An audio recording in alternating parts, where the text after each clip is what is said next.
Y seguimos en Venezuela. La prensa independiente sigue en la mira del régimen de Nicolás Maduro. El Colegio Nacional de Periodistas en Caracas ha revelado que con el impedimento de ingreso al país del periodista John Carlin, las deportaciones de comunicadores extranjeros asciende a 13 en lo que va de este año 2019. El columnista del diario El Clarín fue expulsado el lunes de Venezuela por la administración madurista, lo que le impidió participar de unas charlas convocadas por organizaciones civiles y de derechos humanos. Ante la Secretaría de la Contraloría. Está con nosotros Carlos Correa, director de la ONG venezolana Espacio Público. Carlos, buena tarde, como siempre, es un gusto conversar contigo, bienvenido. Muchísimas gracias, Carlos. Un saludo a toda la gente que a esta hora está en sintonía. Muchas gracias por la invitación. Carlos, siempre en la mira del régimen, antes con Hugo Chávez, ahora con Nicolás Maduro. En el 2019, 13 periodistas, uno de ellos en el caso reciente, quienes querían participar de una actividad organizada por ONGs, por gremios de periodistas, sencillamente el régimen dice no entras y ya. Bueno, mira, una de las cosas que nosotros observamos a lo largo de este año, para los datos nuestros hasta la fecha, o sea, hasta el mes de septiembre, nosotros hemos documentado 97 detenciones. Es decir, periodistas que han sido detenidos, en algunos casos por un rato, otros por un tiempo. Y después, a lo largo de este año, hay varios casos en los que, en algunos casos, a los periodistas no les dejaron entrar. En otros casos fueron deportados. Recuerda, a finales del mes de enero, por ejemplo, fueron detenidos 2 periodistas franceses, 2 colombianos, 2 chilenos, un español, un brasilero. Todos fueron detenidos y después deportaron a los 2 periodistas chilenos. También detuvieron a otros periodistas locales. Es decir, a lo largo de este año hemos tenido muchísimos casos de detención. En el caso de John Carlin, que es un periodista, pero que además de eso hizo una cobertura importante sobre la situación en Sudáfrica, había sido invitado por otro lado, invitado gratuitamente, es decir, venía acá a participar en unas reuniones precisamente en relación a la necesidad de que la sociedad venezolana se encuentre, dialogue y de alguna manera pueda deliberar. Y por un lado, la información que yo tengo directamente del propio John Carlin es que él iba a venir a Venezuela y la Cancillería sabía que venía a Venezuela. Entonces, habla un poco de la lógica de la arbitrariedad, de las razones. Uno no sabe por qué efectivamente no dejaron entrar a este periodista, pero es parte de una política sistemática que a lo largo de este año se ha expresado de manera muy dura, muy fuerte, con este número de detenciones que te señalo, que son casi un centenar, de detenciones de periodistas que están o haciendo cobertura o que están en una determinada zona y son detenidos, ¿no? Carlos, se cierran los espacios para ese debate de ideas, para que distintas corrientes del pensamiento puedan reunirse o tener como sede Caracas para pensar, para hablar, para repensar la situación de los medios, de la sociedad civil frente a la información, por ejemplo. Bueno, mira, una de las cosas que ha pasado a lo largo de este año es que efectivamente ya, por ejemplo, hay 8 o 10 estados donde no hay medios independientes. Hay una situación en la que efectivamente, entonces la gente para informarse tiene que tener una actitud, digamos, muy activa para tratar de buscar la información. Y ya desde hace un tiempo estamos teniendo dificultades, por ejemplo, a la hora de organizar una actividad en un hotel. Es decir, si quieres, oye, mire, queremos hacer una reunión para conversar sobre la situación del país. Entonces, muchas veces en algunos lugares ya le colocan restricciones. Mire, usted no puede hablar de determinados temas. Estamos hablando de locales, en locales públicos, pero que están en hoteles o en esta situación. Hay cada vez menos espacio para deliberar y en el caso de expresarse en algunas ocasiones tiene altos costos para las personas. ¿Cuál es la situación actual de los medios? ¿Hacia dónde se han ido algunos de línea independiente que sobreviven en Venezuela para poder llegar a sus audiencias y para poder llegar en general, que es lo que se quiere desde un medio de comunicación, a todo un público, en este caso el público venezolano? A ver, ahí hay como dos dimensiones en las que se ha ido moviendo. O sea, están una política estatal que es restrictiva y que castiga a los medios, periodistas y por lo tanto castiga a la sociedad venezolana para informarse. Entonces, cuando en Venezuela se cierran canales de televisión, la gente se ha ido a otras ofertas televisivas. Te pongo el caso del 2007, se cierra RCTV, la gente migra al canal por cable, o va a la oferta de otros canales más bien informativos. Cuando se cierran las televisoras, van a algunas emisoras de radio. Entonces, lo que ha venido pasando en el último tiempo, sobre todo en los últimos 4 años, es que han cerrado cantidad de periódicos impresos, ¿no?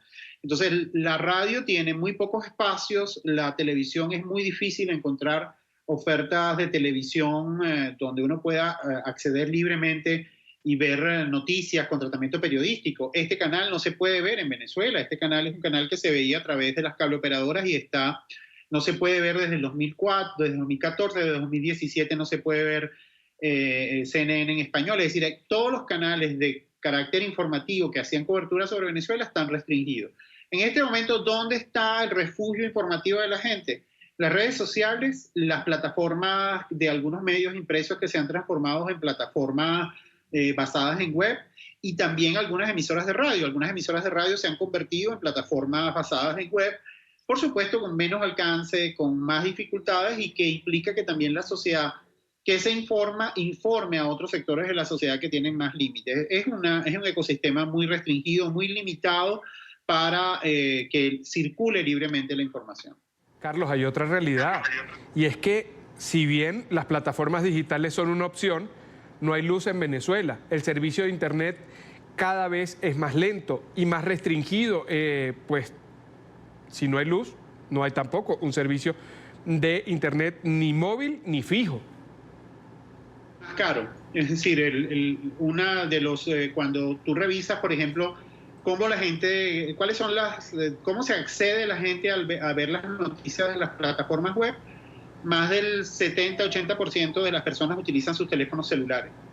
No sabemos si lo utilizan con Wi-Fi o lo utilizan con sus datos, y los datos son cada vez más caros en relación a los salarios venezolanos. Los apagones, las deliberadas también políticas que restringen y que cercenan y bloquean sitios web, hacen que allí efectivamente informarse sea costoso. Es decir, tú tienes que dedicar esfuerzo y tiempo y además recursos para informarte. Entonces no es que, por eso es que no es equivalente la posibilidad de informarte a través de las redes sociales o las ofertas que allí hay en las plataformas, en el ámbito de las web y de los proyectos periodísticos que se han basado en esas plataformas, no es equivalente a lo que teníamos hace 5 años, que había periódicos, habían algunos programas de radio, habían algunos programas de televisión. Ahora cada vez esos son espacios muchísimos más restringidos, con menos espacios de libertad, con menos posibilidad de deliberar los grandes problemas del país.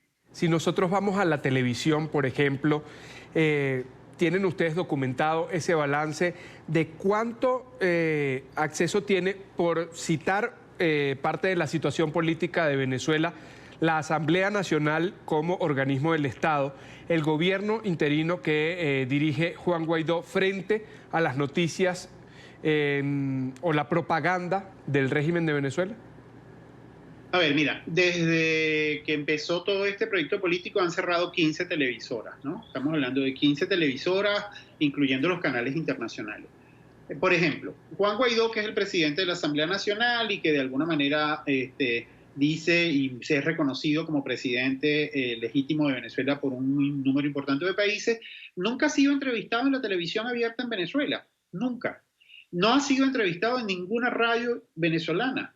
Es decir, su lógica de comunicación es a través de redes sociales, a través de algunas personas que tienen, que son venezolanos y que tienen en sus redes sociales numerosos seguidores y que les han hecho entrevistas, pero no ha habido a través de la radio venezolana, no ha entrevistado en directo a Juan Guaidó en ninguna oportunidad, ni tampoco la televisión abierta venezolana lo ha hecho. Es decir, es un desconocido para los medios audiovisuales venezolanos Juan Guaidó. Es decir, no ha aparecido nunca, nunca lo han entrevistado, nunca, y si lo hacen, entonces tienen una serie de consecuencias los medios que lo hacen. Es decir, esto es un mecanismo, un dispositivo de censura claro, abierto, que hace que la sociedad venezolana no tenga información, no conozca cuáles son los planteamientos que tiene Juan Guaidó, no tiene la posibilidad de deliberar sobre ellos, incluso no tiene la posibilidad de decir, formarse su opinión y decir, oye, estoy de acuerdo en esto o estoy en desacuerdo en esto, es decir, porque no lo ven, no está, es invisible para los medios venezolanos.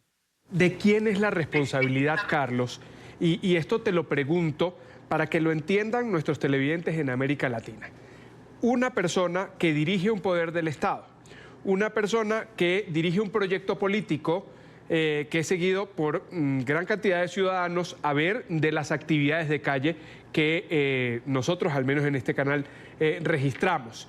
¿Y cómo puede entender alguien que el presidente del Parlamento, que es la casa de las ideas y que representa la diversidad política, cultural, ideológica de un país, no haya tenido un solo segundo en una entrevista? ¿Es responsabilidad de los periodistas, de los dueños de medios, o responde simplemente a una decisión de quienes administran el poder en Venezuela? Es una política de Estado, es una política de Estado en la que hay concurrencia de todos los poderes. Estamos hablando del Ejecutivo, el Ejecutivo, la Fiscalía, porque muchas veces tú tienes actuaciones que son concurrentes, es decir, tú ves cómo la Fiscalía impulsa una iniciativa para penalizar lo que dice un periodista o hay una dinámica en la que actúa un órgano policial. Es una política de Estado que castiga el que de alguna manera todo aquel que tiene o expresa una opinión crítica en relación al gobierno venezolano, de alguna manera es castigado, es censurado, es limitado. Especialmente los liderazgos políticos que de alguna manera están planteando opciones distintas en relación a lo que tiene que hacerse con la gestión del país. En el caso de Juan Guaidó y otros liderazgos políticos también han sido, tienen muy pocos espacios en los medios tradicionales venezolanos. El 5 de enero del año 2019 fue electo Juan Guaidó como presidente de la Asamblea Nacional. Desde ese momento, lo documenta la ONG venezolana Espacio Público, nos lo comenta Carlos Correa, no ha tenido una sola entrevista en un medio de comunicación nacional en Venezuela en señal abierta. Y las restricciones para cuando se difunde una entrevista en plataformas digitales llegan a los periodistas y a los medios de comunicación. Con eso nos quedamos, Carlos. Muchísimas gracias por haber estado con nosotros. Muchísimas gracias. Un saludo. Hasta pronto.